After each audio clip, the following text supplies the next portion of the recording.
हे guys, नमस्कार, most welcome my YouTube channel, myself DK Mishra. और मैं आपको पढ़ा रहा हूं एनाटॉमी। एनाटॉमी मैंने 5 चैप्टर आपके खत्म कर दिए हैं, जिसमें पहला आपका आता है इंट्रोडक्शन ऑफ एनाटॉमी, सेकंड आपका आता है टिश्यू और सेल का, थर्ड आपका आता है स्केलेटन सिस्टम का, फोर्थ आता है आपका यूरिनरी सिस्टम का, और फिफ्थ आज आपको मैं फिनिश करने वाला हूं डाइजेस्टिव सिस्टम। गाइस एक चीज बताऊं, डाइजेस्टिव सिस्टम एनाटॉमी का एक बहुत ही इंपॉर्टेंट पार्ट है। हालांकि हमारी जिंदगी में भी एक बहुत ही इंपॉर्टेंट चीज है डाइजेस्टिव सिस्टम। खाना आप कुछ भी खा लीजिए, कितना भी महंगा खा लीजिए, कितना भी अच्छा खा लीजिए, आपका जब तक पाचन क्रिया नहीं सही है, डाइजेशन नहीं सही है, सारी चीजें बेकार है, कोई मतलब नहीं, किसी चीज का आपको टेस्ट नहीं मिलेगा। और ये हमारी लाइफ में भी और चैप्टर में भी बहुत इंपॉर्टेंट है, बहुत मायने रखते हैं। तो इसमें मैं एक एक चीज आपको बताने चल रहा हूं, स्टार्ट करने चल रहा हूं। पहला, जैसे आपका डाइजेशन कैसा होता है, फिर उसके फंक्शन क्या होते हैं, कौन कौन सी चीजें मिलकर आपके डाइजेशन में मदद करती हैं, वो सारी चीजें। और स्पेशली जैसे मैं 5 ब्लॉग में बोलता हूं, आज भी ये बोल रहा हूं, एक शॉर्ट क्वेश्चंस भी पूछे जाते हैं। अगर आप सेशन देख रहे हो तो उसमें से उसका आंसर कमेंट बॉक्स में दे सकते हो। अगर सेशन नहीं देख रहे हो तो आप उसका आंसर इजीली कैसे भी दे सकते हो। अगर नहीं भी दे रहे हो तो वो शॉर्ट क्वेश्चन जो भी मैं आपको बोलता हूं, वो आपकी लाइफ में, आपके स्कूल टाइम के बाद जब आप पेपर देना स्टार्ट करोगे तो उसमें वो बहुत मायने रखेंगी। इसलिए आप पूरा वीडियो देखिए और स्किप बिल्कुल भी मत करिएगा। तो गाइज स्टार्ट करते हैं डाइजेस्टिव सिस्टम। तो गाइज यहां पर स्टार्ट करते हैं डाइजेशन सिस्टम। भोजन की पाचन क्रिया कैसे होती है? पाचन क्रिया वह क्रिया है जिसके अंतर्गत भोजन को रासायनिक या यांत्रिक क्रियाओं द्वारा सूक्ष्म कणों में, छोटे छोटे कणों में विभक्त किया जाता है, जिससे उसके घटक, उसके कंपोनेंट आसानी से रक्त में अवशोषित हो सकें, जिससे शरीर की विभिन्न कोशिकाओं द्वारा उपयोग में लाया जा सके। इसी को कहते हैं डाइजेशन सिस्टम। अब ये पाचन के चरण क्या होते हैं, स्टेप ऑफ डाइजेशन। तो इसमें पढ़ना होता है कि भोजन को ग्रहण करने की प्रक्रिया को इंडिजेशन कहलाती है। विभिन्न प्रकार के खाद्य पदार्थों को हाथ की सहायता से मुंह में पहुंचाना तथा दांतों से चबाकर उसे छोटे छोटे पार्टिकल्स में डिवाइड कर देना और उसको निगल जाना इंटीग्रेशन कहलाता है। अब इस पे आपका आता है सेकंड, डाइजेशन। ग्रहण किए गए भोजन को विभिन्न प्रकार के रक्त संचरों की सहायता से छोटे छोटे घुलनशील अणुओं में बदलने की क्रिया को डाइजेशन कहा जाता है। इसके बाद थर्ड आपका आता है एब्सॉर्प्शन, मतलब अवशोषण। सरल घुलनशील तथा पचा हुआ भोजन जिसमें ग्लूकोज, शर्करा, अमीनो अम्ल आदि होते हैं, मतलब जिसमें सारे लाइसोसोम कंपोनेंट्स पाए जाते हैं, उसको आंत से होकर ब्लड में पहुंचाता है। इस क्रिया को कहते हैं एब्सॉर्प्शन, मतलब अवशोषण। अब इसके बाद फोर्थ आपका आता है स्वांगीकरण, मतलब पचे हुए भोजन को पदार्थों की सहायता से घुलनशील के रूप में विभिन्न ऊतकों तथा कोशिका के द्रव्य के मिलान को ही स्वांगीकरण कहते हैं। इसके बाद आता है 5th नंबर पे उत्सर्जन, मतलब एक्सक्रीशन। पाचन में के फलस्वरूप बचे हुए अपशिष्ट पदार्थों में को गुदा द्वारा बाहर निकालने की प्रक्रिया को, मतलब फेकल मटेरियल को एनस द्वारा बाहर निकालने की प्रक्रिया को ही आपका उत्सर्जन कहलाता है, मतलब कहा जाता है। अब इसमें एक फिगर यहां पर दिख रहा होगा जिसका नाम है अल्टरनेटरी ट्रैक्ट। इसमें मैं आपको बताता हूं कि क्या कौन कौन सी चीजें होती हैं, किसका यहां पर क्या वर्क होता है। इसमें पहला आपका आता है माउथ, इसमें ओरल कैविटी और विक्कल कैविटी होती है। सेकंड पे आपका आता है फेरिंग्स, और थर्ड पे आपका आता है ओइसोफेगस, फोर्थ पे आता है आपका स्टमक, उसके बाद भोजन स्मॉल इंटेस्टाइन, फिर लार्ज इंटेस्टाइन, फिर उसके बाद रेक्टम, फिर एनस से होते हुए बॉडी से बाहर हो जाता है। ये इतनी संपूर्ण क्रियाएं हैं बॉडी में, ये इतने ट्रैक्ट हैं बॉडी में डाइजेशन के लिए। पाचन तंत्र में सहायक अंग, अगर इसमें बात किया जाए आपके कौन कौन से अंग स्पेशली पाए जाते हैं पाचन तंत्र में, डाइजेशन में जो मेन वर्क करते हैं, उनमें पहला आपका आता है टीथ, दांत। सेकंड पे आता है आपका लिप्स, आपके होंठ। थर्ड पे आता है आपके लंग्स। फोर्थ पे आपका आता है सलाइवरी ग्लैंड, मतलब लार वाली ग्रंथियां। उसके बाद आता है पैनक्रियाज, मतलब अग्नाशय। फिर आपका आता है लीवर। फिर आता है गाल ब्लैडर, मतलब पित्ताशय। मुंह तो आप जानते होंगे मुंह का क्या फंक्शन है क्या नहीं, और मुंह का स्पेशली काम होता है भोजन लेना, भोजन को अंदर में रखना। दो आपके पाल्म होते हैं, दो चिक्स होते हैं आपके, इसको मिलाकर एक मुंह का निर्माण होता है। अब इसके बाद आता है आपका लिप्स। दो मसाल पेशियों की तरह बना होता है जो मुख्य गुहा को बाहर से कवर किए रहता है। इसका आता है यहाँ पर टीथ, मतलब दांत। ये टीथ का फिगर आपको यहाँ पर दिख रहा होगा। टीथ भी, दांत आपके 3 प्रकार के होते हैं, कॉर्नर, नेक और रूट। क्राउन का मतलब होता है यह वह भाग होता है जो मसूड़ों को बाहर निकाले रहता है तथा ऊपर की ओर होता है, मतलब अपर जामे। सेकंड में आपका आता है नेक, मतलब ये क्राउन और रूट के मध्य का भाग होता है जो चारों ओर से मसूड़ों से घिरा होता है, ये काम होता है नेक का। अब इसके बाद आता है रूट। रूट का काम होता है यह जबड़े की अस्थि तथा बोन सैकेट की में धंसा होता है। जबड़े की अस्थि मतलब बोन सैकेट में ये धंसा होता है।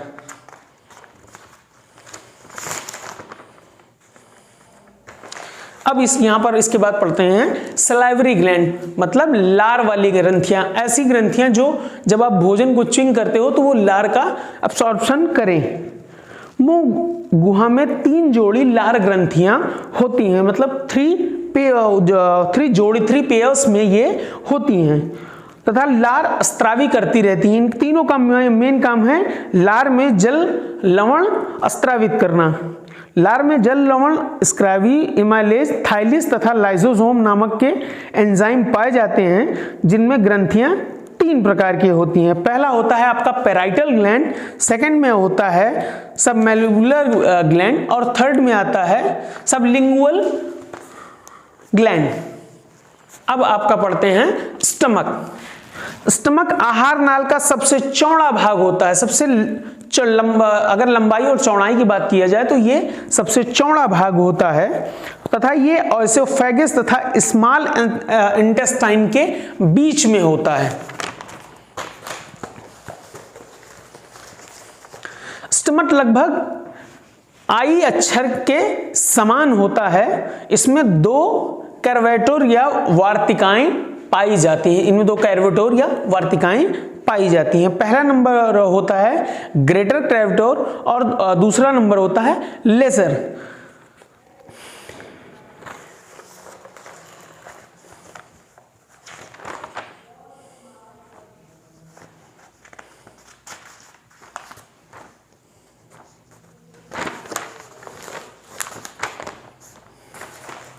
अब इसके बाद आता है स्मॉल इंटेस्टाइन। छोटी आंत एक कुंडलित नली होती है जिसमें फेरिक स्पीचर से लेकर लार्ज इंटेस्टाइन के 6 मीटर तक लंबी होती है तथा एब्डोमिनल कैविटी के चारों ओर लार्ज इंटेस्टाइन से घिरी होती है स्मॉल इंटेस्टाइन। ये निम्नलिखित हैं, लगभग ये 3 डायग्राम में हैं। डियोडेनम, ये स्मॉल इंटेस्टाइन के ऊपर एक छोटा सा भाग होता है जिसे अंग्रेजी में सी अक्षर के आकार का बना होता है। इसकी लंबाई लगभग 25 सेंटीमीटर होती है। फिर उसके बाद आपका आता है जियोजेनम। ये स्मॉल इंटेस्टाइन के बीच का भाग होता है। इसकी लंबाई लगभग 2.5 मीटर होती है। फिर थर्ड आता है आपका इलियम। ये स्मॉल इंटेस्टाइन की अंतिम भाग होता है तथा यह सबसे लंबा होता है। इसकी लंबाई 3.5 मीटर होती है। इलियम और लार्ज इंटेस्टाइन के सीकम में जुड़ने के स्थान पर एक वॉल्व होता है, एक कैविटी होती है जिसे थियोकोकल वेल्विल कहते हैं। थियोकोकल वेल्विल कहा जाता है, जो सामान्यतः संकुचित रहता है तथा इलियम से बड़ी आंत में क्राइम के प्रवाह पर नियंत्रण करता है। अब बात करते हैं छोटी आंत के लेयर्स के बारे में, जिसमें पहला आता है आपका म्यूकोसल लेयर, दूसरा आता है सबमस्कोसल लेयर और तीसरा आता है मस्कुलर लेयर, चौथा आता है आपका एक्सटर्नल लेयर। अब आता है आपका पैनक्रियाज। पैनक्रियाज एक मुलायम सी हल्का पीला तथा चपटी ग्रंथि होती है, जिसमें स्टमक के पीछे स्थित होती है। इसकी लंबाई 12 से 15 सेंटीमीटर और वजन इसका 60 ग्राम अप्रॉक्स होता है। पैनक्रियाज में एक बाहरी ग्रंथि होती है जो बाह्य तथा अंतःस्रावी ग्रंथि के रूप में कार्य करती है। पैनक्रियाज के मुख्यतः 3 भाग हैं। नंबर 1 पर हेड आपका है, नंबर 2 पर बॉडी है, नंबर 3 पर टाइल है। ये आप पैनक्रियाज का स्ट्रक्चर देख सकते हैं। इसके बाद आपका आता है लीवर। लीवर शरीर की सबसे बड़ी ग्रंथि होती है तथा एब्डोमिनल कैविटी में, और ये आपके एब्डोमिनल कैविटी मतलब पेट में होती है तथा आमाशय के ऊपर की ओर स्थित होती है। यह एक वयस्क में लीवर के सामान्यतः भार 1.5 kg होता है। लीवर में 2 लोब पाए जाते हैं। पहला होता है आपका राइट लोब और सेकंड होता है आपका लेफ्ट लोब। दोनों लोब एक दूसरे से लिगामेंट के द्वारा अलग अलग होते हैं, जिसे फैक्ट्रियम लिगामेंट कहा जाता है। यह एक संयोजी ऊतकों के आवरण से ढका रहता है। लीवर के द्वारा ब्लाइल में स्त्राव लगातार होता रहता है। यह कोई भी पाचन एंजाइम को स्त्रावी नहीं करता, मतलब कोई भी ऐसे एंजाइम को बाहर नहीं निकालता जो आपके पाचन क्रिया डाइजेशन में मदद करें। यह ऐसा कोई काम नहीं करता। यह एक स्टोरेज होता है। आपका छोटी आंत में पाचन के बारे में, जब काइम छोटी आंत में पहुंचता है तब उसे पैनाक्रियाटिल जूस तथा बाइल में मिल जाता है। कार्बोहाइड्रेट मोनोसैकराइड में टूटता रहता है, जिसमें प्रोटीन अमोनियो एसिड में टूटता है। वसा अम्लीय फैटी एसिड से टूटता है। छोटी आंत में पाचन की क्रिया तब जाकर पूर्ण होती है। अब इसमें आता है आपका बड़ी आंत के काइम। बड़ी आंत जब बड़ी आंत में पहुंचता है तब उसमें कुछ मात्रा जल की अवशोषित रहती है तथा कुछ विटामिन तथा कुछ मिनरल शेष रह जाता है, बचा रह जाता है, जो बड़ी आंत द्वारा अवशोषित होता है, मतलब लिया जाता है। क्राइम रेक्टल तक पहुंचते पहुंचते फीकोस के रूप में आर्द्र ठोस हो जाता है, मतलब जो भी मटेरियल वेस्ट रहता है, जो आपकी बॉडी के वर्क के लिए नहीं है, जो आपको एनर्जी नहीं देगा, जो वेस्ट है, जो शरीर से बाहर निकल जाता है, तो रास्ते में आते आते क्राइम रेट तक पहुंचते पहुंचते फीकोस के रूप में आर्द्र ठोस हो जाता है और मोटा हो जाता है तथा एनस के द्वारा शरीर से बाहर कर दिया जाता है। गाइज, यहां पर हमारा आपका डाइजेस्टिव सिस्टम कंप्लीट हो गया, खत्म हो गया। मैंने जैसा कि हर पेपर में आपसे करता हूं, शॉर्ट क्वेश्चंस तो पूछता हूं, तो यहां पर भी मैंने कुछ शॉर्ट बनाए हुए हैं जो इस चैप्टर से रिलेटेड हैं, जो इस चैप्टर से जो इंपॉर्टेंट हैं, जो आपको जानने चाहिए, वो मैं आपसे पूछ रहा हूं। लार में कौन सा एंजाइम पाया जाता है? अभी मैंने बताया आपको।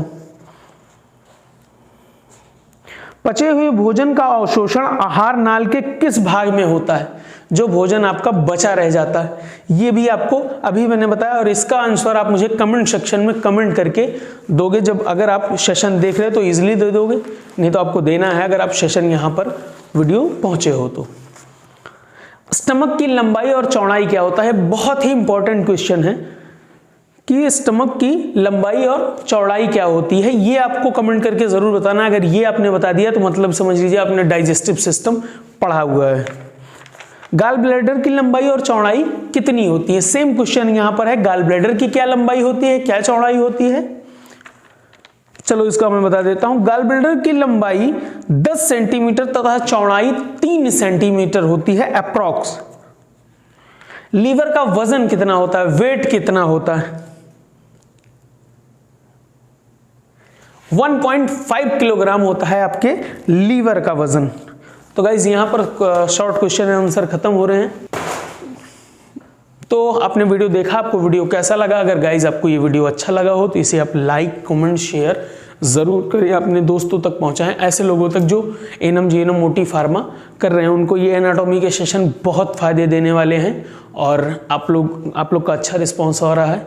तो गाइस इसी तरह अपना प्यार, अपना सपोर्ट हमें बनाए रखें, सपोर्ट करते रहें, हम भी ग्रो करेंगे तो बहुत फीलिंग गुड वाली आएगी कि हाँ यार मेहनत कर रहे हैं तो अच्छा रिस्पॉन्स इसका मुझे आ रहा है।